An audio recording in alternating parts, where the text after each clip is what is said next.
श्री गणेशाय नमः. वक्रतुंड महाकाय सूर्यकोटी समप्रभ निर्विघ्नं कुरु मे देव सर्व कार्येषु सर्वदा. हिंदू संस्कृतीमध्ये जेव्हा आपण कोणतं एखादं नवीन काम सुरू करतो तर ते काम सुरू करण्याच्या अगोदर आपण काय करतो? गणेशजीची प्रार्थना करतो, त्यांची आराधना करतो. क्योंकि गणेशजी कोण आहेत? विघ्नहर्ता आहेत. विघ्न को दूर करणारे असे गणेशजी आहेत. आणि मग जेव्हा आपण त्यांची प्रार्थना करतो, त्यांना आव्हान करतो, तेव्हा आपल्या जीवनातले सगळे काम सहज सरळपणाने ते पूर्ण होतात. आणि म्हणून गणपतीवर आपली खूप श्रद्धा आहे. म्हणून काय होतं माहीत आहे का, की आपल्या महाराष्ट्रामध्ये गणेश चतुर्थीपासून ते अनंत चतुर्दशीपर्यंत म्हणजे 10 दिवस खूप अगदी जल्लोषामध्ये उत्सव साजरा केला जातो. आणि तो उत्सव साजरा करत असताना गणेश चतुर्थीच्या दिवशी प्रत्येक घरामध्ये गणपतीची मूर्ती आणून गणपतीची स्थापना केली जाते. प्रत्येक गल्लीमध्ये गणपतीची स्थापना केली जाते. गणपती विराजमान होतात आणि संपूर्ण महाराष्ट्रभर 10 दिवस गणेशजीच्या याच्याने जल्लोष केला जातो. वेगवेगळ्या प्रकारचे कार्यक्रम घेतले जातात. लहान मुलं, महिला, वयस्कर माणसं ही सगळी लोक याच्यामध्ये अगदी आनंदाने सहभागी होतात आणि वेगवेगळे कार्यक्रम त्याच्यामध्ये घेतले जातात. आणि ते वेगवेगळे कार्यक्रम घेत असताना त्यामध्ये खूप उत्साहाने सगळे लोक सहभागी होतात. पण त्यामध्ये गणपती अथर्वशीर्ष म्हटलं जातं. तर गणपती अथर्वशीर्ष हे हजारो लोक एकत्र बसून म्हणतात, तेव्हा खूप छान वाटतं ऐकायला. हे खरंच चांगली गोष्ट आहे की याच्यामुळं लहान मुलांवरती सुद्धा चांगले संस्कार पडतात आणि मुलंसुद्धा गणपती अथर्वशीर्ष पाठ करतात. पण मला असं वाटतं की जेव्हा आपण गणपती अथर्वशीर्ष म्हणतो किंवा एखादा मंत्र म्हणतो तेव्हा त्याचा अर्थ माहिती असणं आवश्यक आहे. अर्थ जर माहीत असेल तर त्यापासून आपण काहीतरी घेऊ शकतो का नाही आपल्या जीवनामध्ये. आणि म्हणून एक माझा छोटासा प्रयत्न की मला जो उमजला की काही विचारवंताचे विचार ऐकून ते मी या ठिकाणी तुमच्यासमोर मी सादर करीत आहे. तर अथर्वशीर्ष याचा अर्थ काय? अथर्व म्हणजे शांत, एकाग्र, शीर्ष म्हणजे डोकं. म्हणजे शांत डोक्याने केलेलं जे काम असतं ते कसं होतं माहिती आहे का? चांगलं होतं का नाही काम. आणि म्हणून अथर्वशीर्ष म्हणजे शांत डोक्याने काम करण्यासाठी हे अथर्वशीर्ष गणकृषीनं लिहिलेलं आहे. थर्व म्हणजे चंचल, अस्थिर. आपलं मन जर चंचल आणि अस्थिर असेल तर आपलं कोणतं काम पूर्ण होईल का?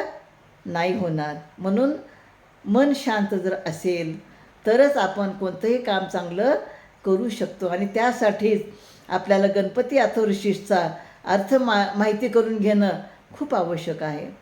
तर बघा, सुरुवातीला मी सांगू इच्छिते की आपल्या समोर एक गणपती आहे.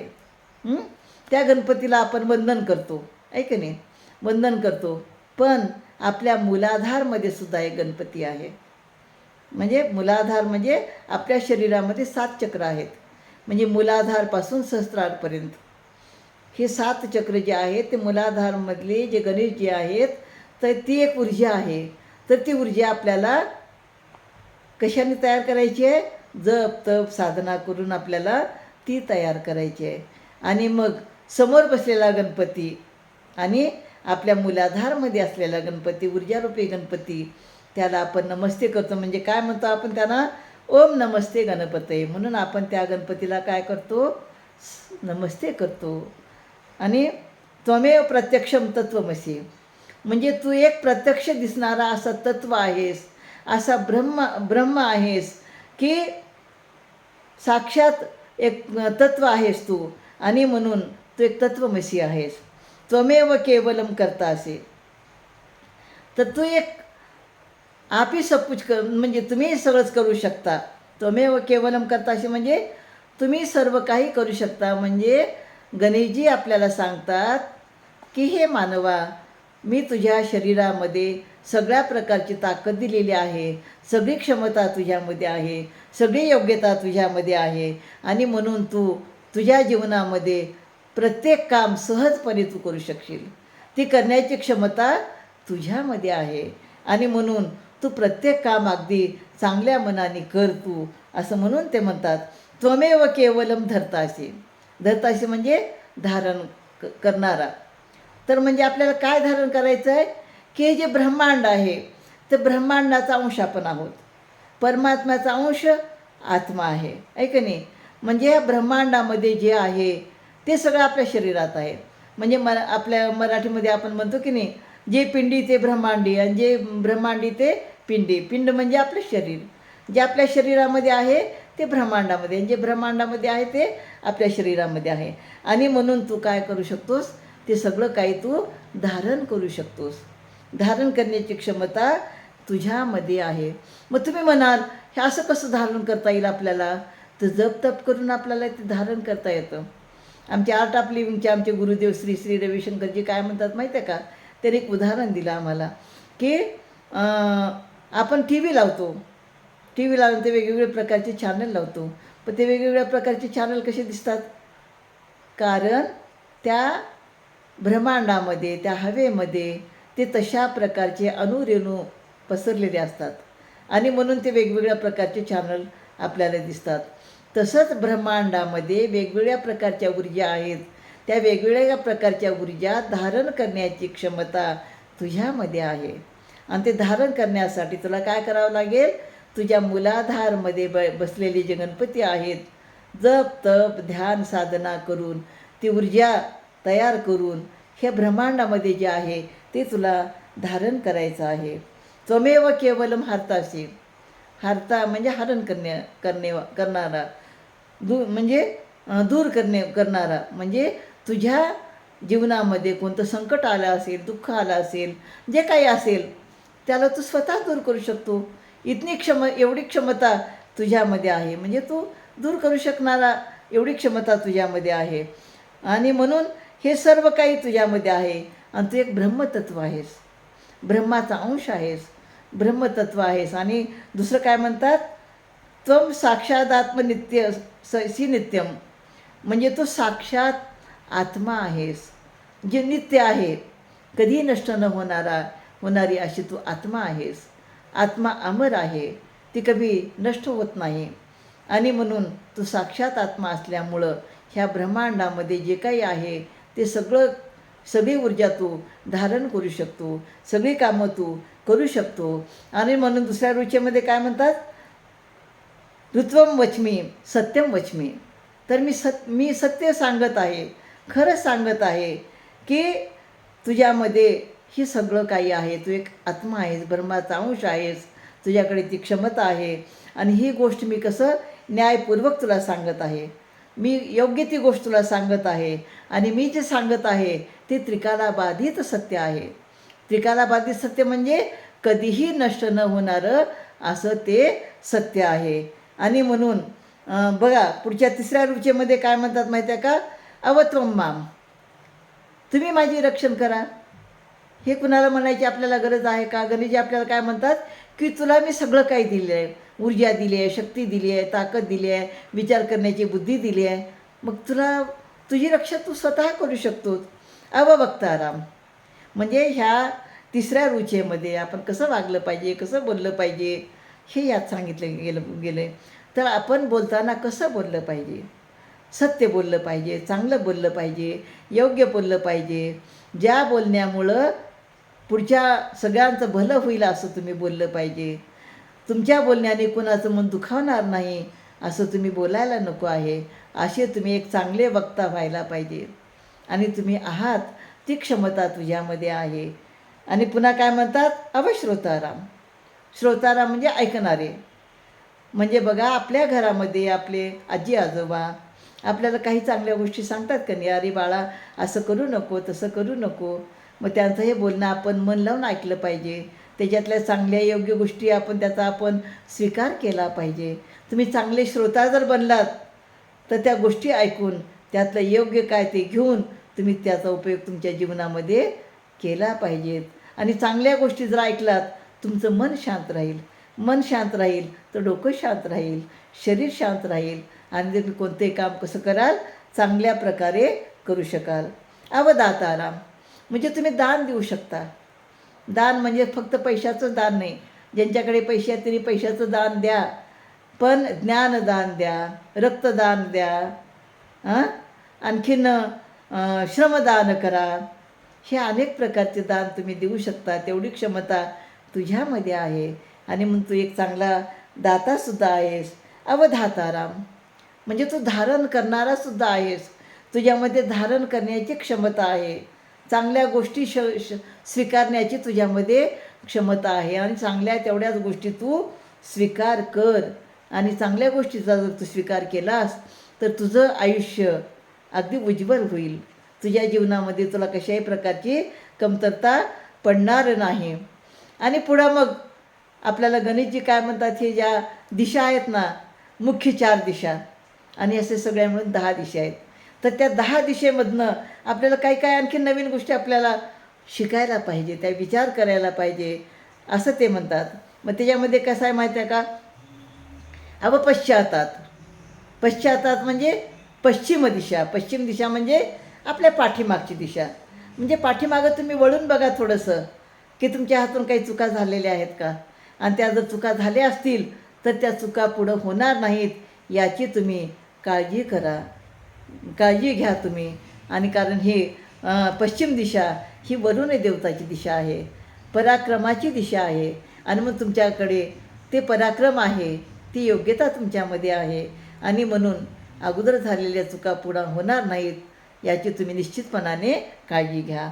पुरस्तात. पुरस्तात म्हणजे पूर्व दिशा. पूर्व दिशा म्हणजे समोरून येणारी दिशा. तुमच्या म्हणजे पूर्व दिशा ही सूर्यदेवताची दिशा आहे, ज्ञानाची दिशा आहे. तर तुमच्याकडे एवढं ज्ञान आहे की आपल्या जीवनामध्ये पुढं काही संकट येणार आहे का, त्याच्यासाठी तुम्ही सावध राहा आणि काही संकट येणार नाहीत याची तुम्ही काळजी घ्या. पण एखादं संकट जरी आलं तरी तुम्ही स्वतःचे रक्षण स्वतः करण्याची क्षमता तुझ्यामध्ये आहे, तेवढं ज्ञान तुझ्यामध्ये आहे असं आपल्याला कोण सांगतं आहे, गणेशजी सांगतायत. पुन्हा अवतारातात म्हणजे उत्तर दिशा. उत्तर दिशा ही कुबेर देवताची दिशा आहे, धनसंपत्तीची दिशा आहे. म्हणजे तुझ्याकडे खूप धनसंपत्ती आहे, पैसा आहे, तर त्याचा उपयोग तू चांगल्या कामासाठी कर. विनाकारण जास्त त्याचा खर्च करू नको, विचार करून तू खर्च कर. आणि धनदौलत जे आहे ह्याचा समाजकार्यासाठी उपयोग कर, असं आपल्याला या ठिकाणी आपण लक्षात घ्यायला पाहिजे. दक्षिणातात. दक्षिणातात म्हणजे ही यमदेवता आहे, मृत्यूची देवता आहे. आता मृत्यू म्हणला, यमदेवता म्हटलं की आपल्या मनामध्ये भीती वाटली पाहिजे. पण ही मृत्यू जर आपल्या डोळ्यासमोर असेल तर आपण आपलं काम वेळेत पूर्ण करतो. योग्य वेळेला योग्य ते काम करायला पाहिजे. वेळेत जर आपण काम केलं तर निश्चितपणे म्हणजे आपल्याला कोणत्याच गोष्टीची भीती राहणार नाही. म्हणजे आपण वेळेत काम केलं, वेळेत चांगल्या गोष्टी केल्या, वेळेत आपण एखाद्या ठिकाणी गेलो तर तुमचं मन पण शांत स्थिर राहील आणि तुम्हाला कोणत्या गोष्टीची भीती राहणार आहे का, नाही राहणार.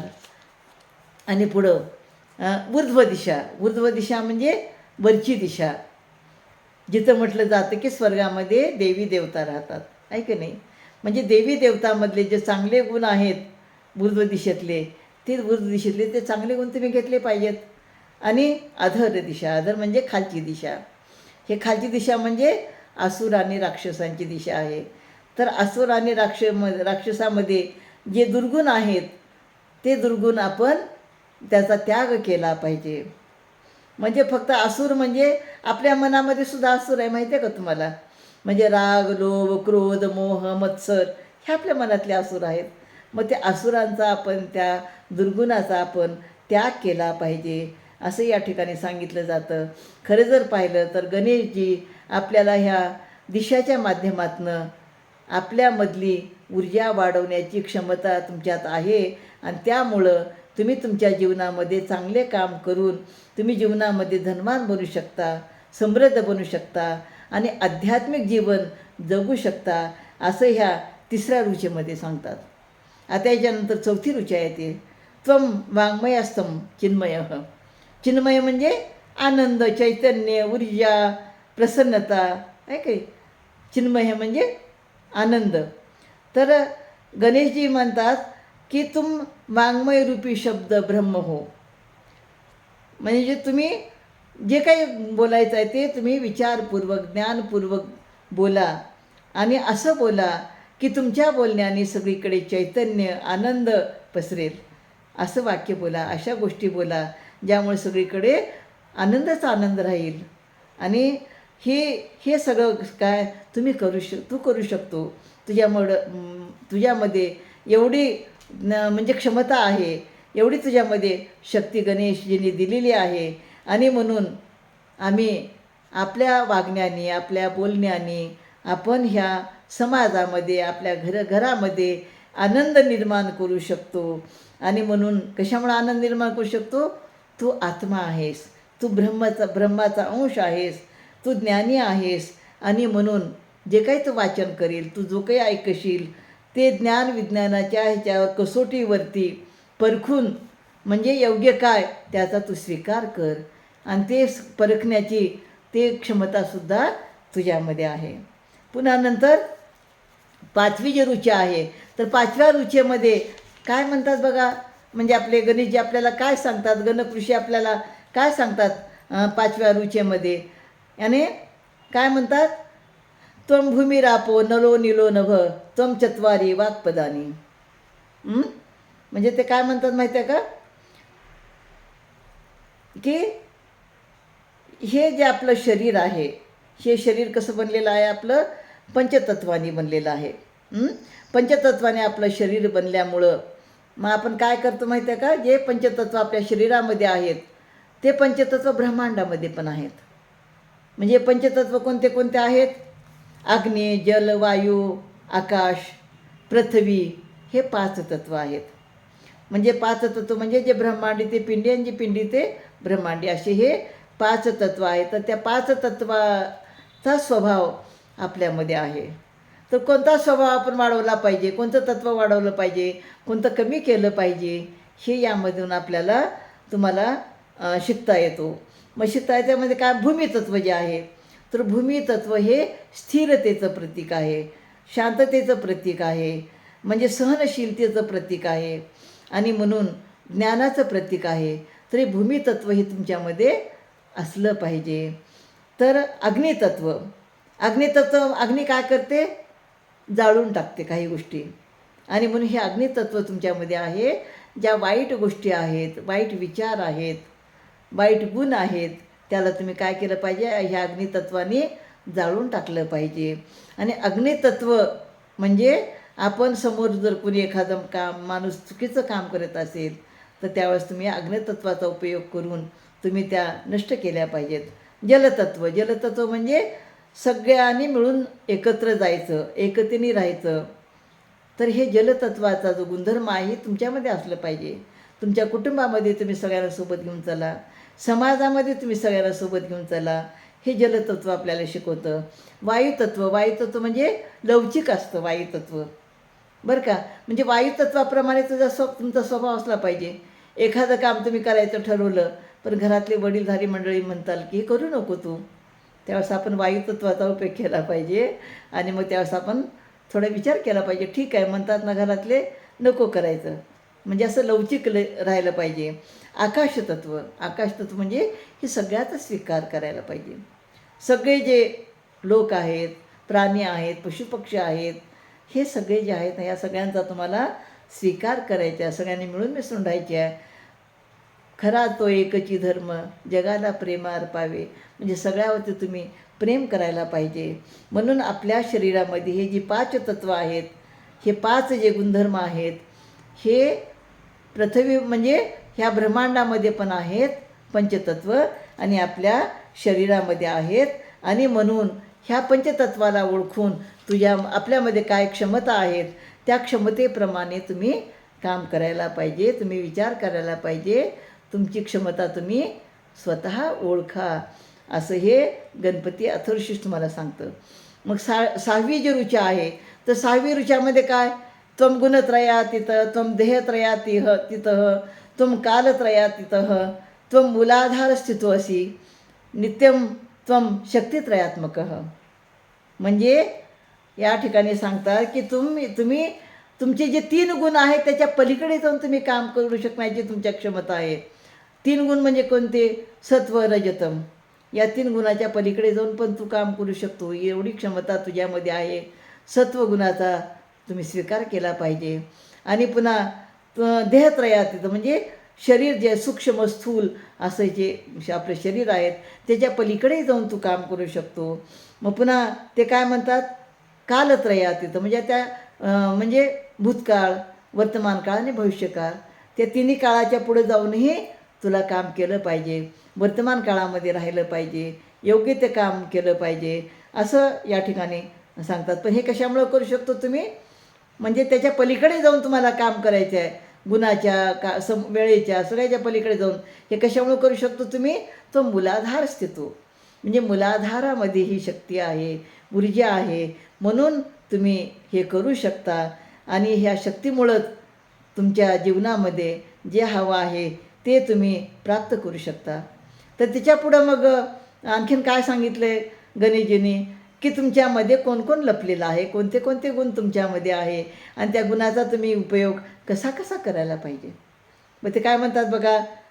त्वं ब्रह्मा, त्वं विष्णू, स्वं रुद्र, स्वं इंद्र, स्वं अग्नी, स्वं वायू, स्वं सूर्य, स्वं चंद्रमा, स्वं भूर्भुवः स्वरूपः. म्हणजे तू ब्रह्मा आहेस, विष्णू आहेस, ही वेगवेगळी नावं हे त्यांनी दिलेली आहेत. पण त्यांच्यातले जे गुण आहेत, जे स्वभाव आहेत ते पण आपल्यामध्ये आहेत, ते आपल्यामध्ये विराजमान आहेत. हे 8 प्रकारच्या ज्या क्षमता तुमच्यामध्ये आहेत त्या क्षमतेला तुम्ही ओळखलं पाहिजे. म्हणजे जे ब्रह्मा आहे, ब्रह्मा कसं आहे म्हणजे नवनिर्मिती करण्याची क्षमता ब्रह्मामध्ये आहे. नवनिर्माण करणं, नवीन तयार करणं ही क्षमता तुमच्यामध्ये आहे. ती क्षमता मनुष्यामध्ये पण आहे. म्हणजे संतती निर्माण करायची क्षमता आहे. किंवा शेतकरी धान्य निर्माण करतो आणि जगाचं पालनपोषण करतो, ही क्षमता प्रत्येक मनुष्यामध्ये आहे. म्हणजे विष्णुरूप तुमच्यामध्ये आहे. म्हणजे विष्णू म्हणजे पालनपोषण करणं. तर पालनपोषण करण्याची क्षमता तुमच्यामध्ये आहे. म्हणजे सगळ्यांना एकत्रित घेऊन त्यांचं तुम्ही काळजी घ्या, पालनपोषण करा. जे निराधार आहेत त्यांचं पालनपोषण करा असं ते सांगतात. ती क्षमता तुझ्यामध्ये आहे. रुद्र म्हणजे बऱ्याच वेळा असं वाटतं की रुद्र म्हणजे रागीट, पण तसं नाही आहे. रुद्र हा कल्याणकारी देवता आहे. तो कल्याण करतो माहीत आहे का? म्हणजे दुष्टांचा नाश करतो आणि भक्ताचं कल्याण करतो, असा तो रुद्र आहे. म्हणजे रुद्र स्वभाव असणारा माणूस समोरच्याला स्पष्ट बोलतो, काही मनात ठेवत नाही. आणि स्पष्ट बोलणारा व्यक्ती असायला पाहिजे. कारण स्पष्ट बोलल्यानंतर समोरचा व्यक्ती त्यातनं काहीतरी चांगल्या गोष्टी शिकू शकतो. म्हणजे तू इंद्र आहेस, अग्नी आहेस. अग्नी जसं म्हणजे जे चुकीचं आहे ते जाळून टाकते, ते अग्निरूप पण तुझ्यामध्ये आहे. अग्निस्वभाव पण तुझ्यामध्ये आहे. एखादा समोरचा मनुष्य ऐकत नसेल तर त्यास तुला रुद्ररूप किंवा अग्निरूप धारण करावं लागेल आणि त्याला ठिकाण्यावर आणावं लागेल. जसं सीमेवरती लढणारे आमचे जवान कधी कधी अग्निरूप धारण करतात, सूर्यरूप धारण करतात आणि शत्रूचा नाश करतात. तू वायुरूपसुद्धा आहेस. सूर्य आहे, सूर्यासारखा तू प्रखर आहेस. तुझ्यामध्ये अगदी ती क्षमता तुझ्यामध्ये आहे. एखादा म्हणजे शत्रूला जर मारायचं असेल तर सूर्यासारखं प्रखर होणं गरजेचं आहे, तरच आपण ते काम करू शकतो. कधी कधी चंद्रमासारखं शीतल पण असायला पाहिजे. म्हणजे हे 8 गुण तुझ्यामध्ये लपलेले आहेत, ते तू ओळखले पाहिजेत. तुझी क्षमता तू ओळखली पाहिजे आणि आपल्या ह्या 8 गुणामुळं म्हणजे त्या गुणाचं योग्य तो वापर करून चांगले विधायक काम तुम्ही केले पाहिजेत. आणि म्हणजे त्यामुळं तुमच्यामध्ये एक प्रकारची उत्साह, एनर्जी, हे सगळे गुण जे तुमच्यामध्ये आहेत ते तुम्ही करू शकता. पण कधी करू शकता? जसे योगीजन साधना, ध्यान, तप करतात तसं तुम्हाला तुमच्या मूलाधारमधल्या गणेशजीची ऊर्जा निर्माण करून तुम्ही करू शकता. म्हणजे तुम्ही गुणत्रयातीत, कालत्रयातीत, देहत्रयातीत त्याच्या पलीकडे जाऊनही तुम्ही चांगले काम करू शकता. आणि म्हणून तुम्हाला कधीकधी सुखाचा डोंगर सुख पाहण्यासाठी दुःखाचा डोंगर ओलांडून जसं पलीकडे जावं लागतं, तसं कधीकधी चांगले काम करण्यासाठी सुद्धा आपल्याला काही गोष्टी ओलांडून पुढे जावं लागतं आणि तेवढी क्षमता प्रत्येक माणसामध्ये गणेशजीने दिलेली आहे. पण पुन्हा 7व्या रुचेमध्ये ते काय म्हणतात माहिती आहे का, की गणादी पूर्वमुच्चाय वर्णादी तदनंतरम अनुस्वार परतरह. म्हणजे कसं कसं कधी कधी काय बोललं पाहिजे म्हणलं पाहिजे. म्हणजे गणशब्दच्या अगोदर अक्षर गकार त्याचा उच्चार केला पाहिजे, नंतर आकारचा उच्चार केला पाहिजे, त्याच्यानंतर अनुस्वार, त्यानंतर अर्धचंद्र, पुन्हा नंतर गमचा उच्चार केला पाहिजे. ओंकार आहे आणि अगोदर ओंकार म्हणजे पहिले ओंकार आणि पुन्हा नंतर आपण गकार पूर्वरूप आहे, आकार मध्यरूप आहे, अनुस्वार अंत्यरूप आहे, बिंदू उत्तर रूप आहे, नाद संधी आहे. ह्या ज्या विद्या आहेत हे विद्या गणक ऋषींनी आपल्याला सांगितलेल्या आहेत. आणि एक छानसा मंत्र गणक ऋषीने आपल्याला दिलेला आहे. ओम गम गणपतये नमः असा सुंदर मंत्र या ठिकाणी त्याने आपल्याला दिलेला आहे. त्याच्यानंतर 8वी आणि 8वी 9वी 10वी जी रुचा आहे ह्या रुचेमध्ये गणपतीच्या रूपाचं वर्णन फार सुंदर केलेलं आहे. गणपतीचे स्वरूप त्याने या ठिकाणी सांगितलेले आहेत. तर हा गणेशजी कसा आहे, एकदंत आहे, त्याला तर आम्ही ओळखतो. आणि वक्रतुंड हा जो आहे आम्ही जेव्हा ध्यान करतो तेव्हा एकदंत वक्रतुंड गणपती आम्हाला दिसतो. आणि म्हणून ही बुद्धीची देवता आहे, ज्ञानाची देवता आहे. आणि ह्या गणपतीला 4 बाजू आहेत. त्याच्यामध्ये एका हातामध्ये पाश आहे, अंकुश आहे, दात आहे, वरद मुद्रा धारण करून तो बसलेला आहे. आणि त्याच्या ध्वजामध्ये मूषक म्हणजे उंदराचं चिन्ह आहे. तो रक्तवर्ण लंबोदर आहे, म्हणजे त्याचं पोट लंबोदर आहे. शूर्पकर्ण म्हणजे सुपासारखे त्याचे कान आहेत. तो रक्तवस्त्रधारी म्हणजे लाल रंगाचे वस्त्र धारण करायला गणेशजीला आवडतात. रक्तचंदन आपण त्यांना लावतो. आणि त्याच्यानंतर त्याला लाल रंगाचे फुलंसुद्धा आवडतात, रक्तवर्णाचे फुलं त्यांना आवडतात. असा सगळ्या भक्तांची इच्छा पूर्ण करणारा ज्योतिर्मय असा आमचा हा जो गणेशजी आहे, त्या पुरुषोत्तम हा आविर्भूत असा जो पुरुषोत्तम आहे, जो गणेशजी आहे, ह्याचं नित्य ध्यान करणाऱ्याला त्या ऊर्जा प्राप्त होतात. आणि म्हणून योगी ऋषी हे नेहमी त्यांचं ध्यान करतात आणि त्या ऊर्जा संपादन करून अनेक काही चांगल्या गोष्टी ते प्राप्त करतात आणि समाजाची प्रगती करतात. म्हणून अशा व्रतपती गणपतीला माझा नमस्कार आहे. प्रथमपती लंबोदर एकदंत विघ्न विनाशक शिवतनय श्री वरदमूर्तीला माझा त्रिवार नमस्कार आहे, बारंबार नमस्कार आहे. तर गणपती अथर्वशीर्षमध्ये आपण हे जे पाहिलं की गणपती अथर्वशीर्षमध्ये काय काय गोष्टी सांगितल्या आहेत ते खरं जर पाहिलं त्याचा आपण विचार केला पाहिजे. गणपती अथर्वशीर्ष वाचन करताना ह्या गोष्टी जर आपण लक्षात घेतल्या आणि त्याचं जर तुम्ही पठन केलं तर निश्चित रूपाने तुम्ही तुमच्या शरीरामध्ये मूलाधारमध्ये स्थित जी ऊर्जा आहे ती जप आणि ध्यान करून त्या ऊर्जा तुम्ही विकसित करा. आणि ती क्षमता तुमच्यामध्ये आहे, त्या क्षमतेने तुम्ही काम करा तर तुमच्या जीवनामध्ये काहीही कमी पडणार नाही. आणि म्हणून मला अगदी म्हणजे काही विचारवंताचे बोलणे ऐकून काही हे करून मला जो हा या ठिकाणचा गणपती अथर्वशीर्षचा जो अर्थ मला समजला तो मी या ठिकाणी आपल्याला सांगितलेला आहे. आपण निश्चितपणाने तो अर्थाचा विचार करावा आणि विचार करून आपण गणेश देवताला आव्हान करावं, गणपती अथर्वशीर्ष म्हणावं. गणपती अथर्वशीर्ष म्हणताना अगदी शांत मनाने शांत डोक्याने जेव्हा तुम्ही अथर्वशीर्ष कराल, अववक्ताराम हे शब्द जेव्हा विचारतो, खरंच मी चांगलं बोलतो का इतरांशी, अवश्रोताराम म्हणजे खरंच मी दुसऱ्यांचं चांगलं ऐकतो का, ह्याचा विचार करत करत तुम्ही पुढे गेलं पाहिजे. तुम्ही म्हणजे असं त्या विचार केला पाहिजे तरच गणपती अथर्वशीर्षचा पठन करण्याचा फायदा आहे. निश्चित रूपाने गणेशजीने आपल्याला एवढं छान गणपती अथर्वशीर्ष गणक ऋषीने दिलेलं आहे. खरंच त्यांचे खूप आपल्याला म्हणजे ऋण त्यांच्यावर आपण ऋणामध्ये राहू. आपले ऋषीमुनी, आपली भारतीय संस्कृती खरंच एवढी छान आहे. आमचे गुरुजी रविशंकर म्हणतात की जिथं ज्ञान विज्ञान संपतं, ज्ञान विज्ञानाने काही काम होत नाही, तिथं अध्यात्म ते काम करत असतं. आणि ते अध्यात्माचं काम करायला, अध्यात्म समजायला सुद्धा आपल्याला म्हणजे तेवढं भाग्य लागतं. आणि ते भाग्य कधी मिळतं? जेव्हा आपल्याला चांगले गुरु मिळतात तेव्हा ते आपल्या भाग्यात मिळतं. जेव्हा आपल्याला आध्यात्मिक परिवार मिळतो तेव्हा ते आपल्याला भाग्य मिळतं. आणि म्हणून मी स्वतःला भाग्यवान समजते की मला श्री श्री रविशंकरजीसारखे चांगले गुरु, स्वामी समर्थासारखे चांगले गुरु, असे गुरु मिळाल्यामुळं माझ्या जीवनामध्ये खरंच, आणि माझ्या आईवडील जे वारकरी संप्रदायातले आहेत असे माझे आईवडील सौ पंचफला चांबले आणि माझे वडील स्वातंत्र्य सैनिक ज्ञानोबा गोविंदराव चांबले, खरंच मी त्यांच्या पोटी जन्माला आले आणि माझे भाग्य उजळलं असं मला या ठिकाणी वाटतं. आणि या ठिकाणी गणपती आतुरशीषचं जे माझं विवेचन आहे या ठिकाणी मी थांबवते. श्री गणेशाय नमः.